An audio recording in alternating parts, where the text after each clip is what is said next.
Quando nós falamos de Fate, se torna quase impossível não falar sobre os servos. Afinal de contas, eles são um dos seres mais poderosos desse universo de Fate, do Nasuverso no geral. No entanto, muitas pessoas não sabem é que não apenas os servos, mas várias outras pessoas, outros seres que não fazem parte dos tronos dos heróis, são igualmente poderosos e poderiam muito bem matar se não vários servos com extremamente facilidade. Ficou curioso? Fica no vídeo, eu sou Emir Rully e esse é mais um vídeo do Mapa do Infinito.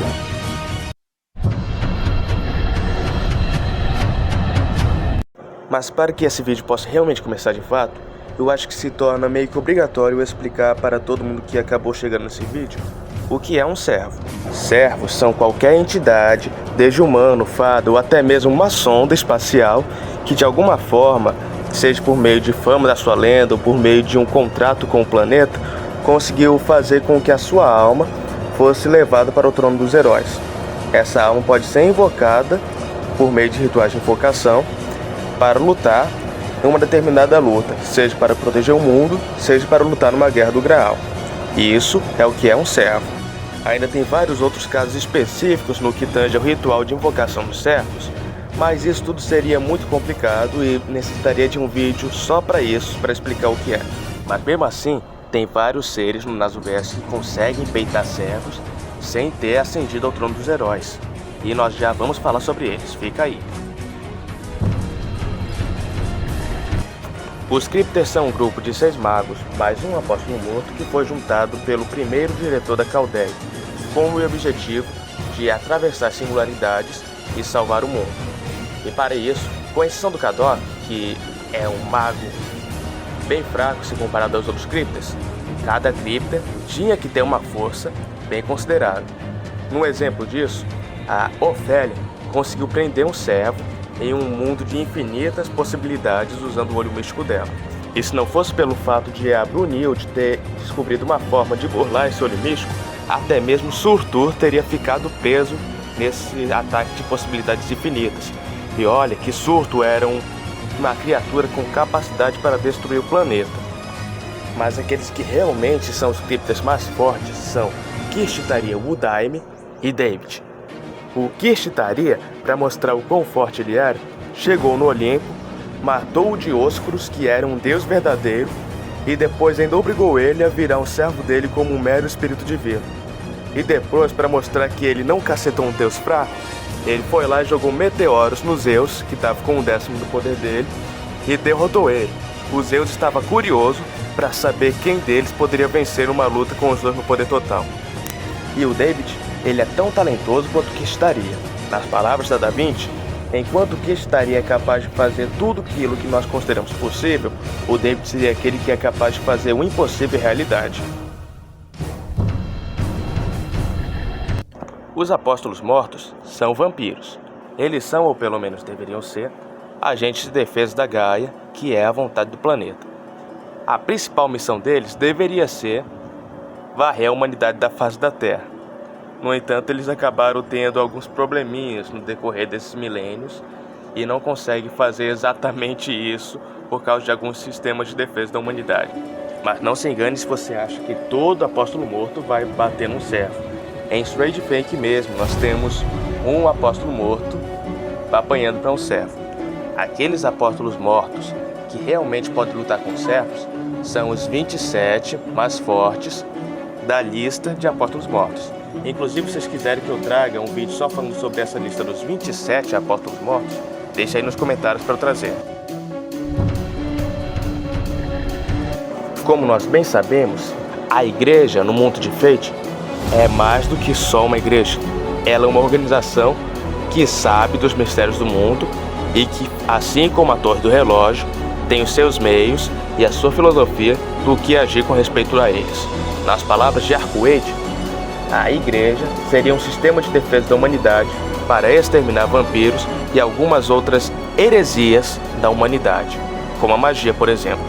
Os executores de nível mais básico da igreja podem lidar com apóstolos mortos sem problema nenhum. Agora, os executores de elite, esquece que você viu o que irei. Os executores de elite podem realmente lutar contra servos sem problema nenhum. Inclusive, a igreja guarda 7 portas, um dos 7 tabus do mundo, que é capaz de até mesmo matar um type com um tiro. Inclusive, nós vamos falar sobre os types exatamente agora. Os types são o que nós podemos chamar de uma espécie de alienígena. Eles são os seres mais fortes dos planetas do nosso sistema solar, que vão ser enviados para a Terra no futuro, quando Gaia morrer, para exterminar a humanidade. Cada uma dessas criaturas é tão forte que poderia facilmente destruir o mundo. Inclusive, se vocês quiserem que eu traga a guerra da humanidade contra os types, pede aí nos comentários que eu releio o Angel Notes para trazer aqui para vocês. Partiu? Não seria ironia dizer que esses 5 bruxos são os magos mais poderosos de todo o Nasuverso. Esses 5 bruxos conseguiram alcançar a raiz e descobrir as 5 magias verdadeiras. Entretanto, o mago da terceira magia já morreu e a terceira magia se perdeu com o tempo. O último usuário conhecido da terceira magia foi Ilyasviel von Iceberg, que se sacrificou lá no final de Heavensville para salvar o Shiro e destruir Angra Mainyu. Então, o mago da terceira magia se perdeu já faz tempo. Agora, quanto à segunda magia, Kishur Zelred, o mago marechal, foi o responsável por ajudar as 3 magias a criar o ritual de Fuyuki. Além disso, apesar de nós não sabermos os detalhes de como ocorreu essa luta, Zelred já lutou contra ninguém menos que o Type Moon, Crimson Moon, sendo capaz de matar o corpo físico dele, embora ele tenha ficado velho e perdido boa parte da sua força no meio de tudo isso. Inclusive, o Naso prometeu escrever essa VN, só não sabemos quando ele vai escrever essa luta um dia. Sinceramente, eu adoraria ver essa luta em uma VN, ou um anime, um filme. Simplesmente escreva, Naso. Simplesmente escreva essa VN, por favor. Agora, quanto à magia do Zelred, ela envolve a manipulação de mundos paralelos. Geralmente ele fica observando o multiverso do meio do caleidoscópio, usando essa magia. Agora, a maga da quinta magia, que envolve a manipulação do tempo, é Aoko Aozaki, que é ninguém menos irmã de Toku Aozaki e sensei, entre aspas, de Shikitono, responsável por dar para ele os óculos que impedem que ele use os olhos místicos de percepção da morte. Inclusive, esses óculos eram tão poderosos que nem mesmo Arcueide era capaz de quebrar eles, para vocês terem uma noção. Uma simples criação da Aoko Aozaki, bruxa da quinta magia, para vocês terem uma noção do nível em que os bruxos de magia verdadeira estão. Agora, quanto aos magos da primeira e da quarta magia, nós não sabemos quem eles são ou no que consiste a magia de cada um deles. Designação de selamento é um termo usado na Torre do Relógio para selar todos aqueles que se desviam das leis da magia do mundo moderno, ou que então que acabaram cometendo um tabu de obter uma força tremenda, imensurável. Pessoas como Toku Aozaki, por exemplo, que é considerada a maga mais poderosa do mundo em termos de magia de marionete, é uma das pessoas que tem uma designação de selamento para prendê-la. Shirou Emiya é outro mago do mundo moderno que normalmente deveria ter uma designação de selamento atrás dele, já que ele tem uma Reality Marble, que é um tabu na magia moderna.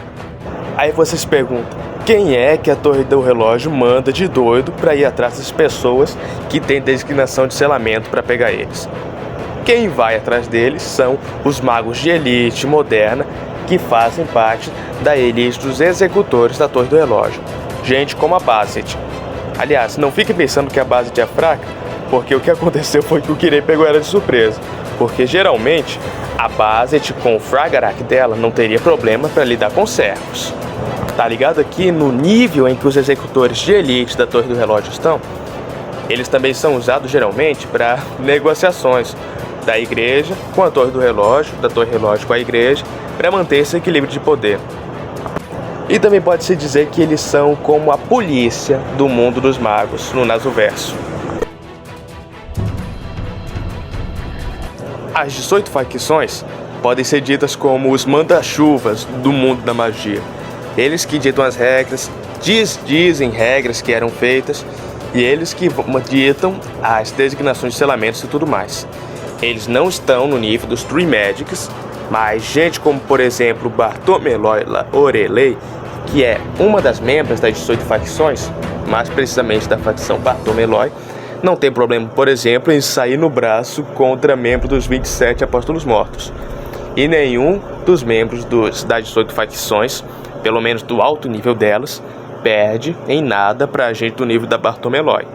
Pra vocês terem uma noção do porquê que o Shiro não pode chegar e derrubar essas leis da magia, por causa do nível das pessoas que estão no poder.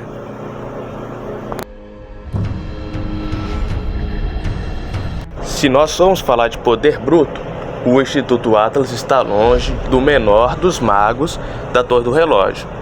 Eles não estão aqui por causa do poder bruto deles, e sim por causa da capacidade de pesquisa deles, que foi capaz de criar os 7 tabus do mundo. 7 armas com poder inigualável que são capazes de destruir o mundo e que no futuro vão ser usadas na guerra da humanidade contra os Types.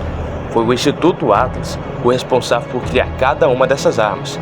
Inclusive, em Fate Go, Sion foi o responsável por dar uma dessas armas para Mesh, que inclusive usou ela para matar Demeter em seu True Corpo e também matar os Zeus na True Form dele.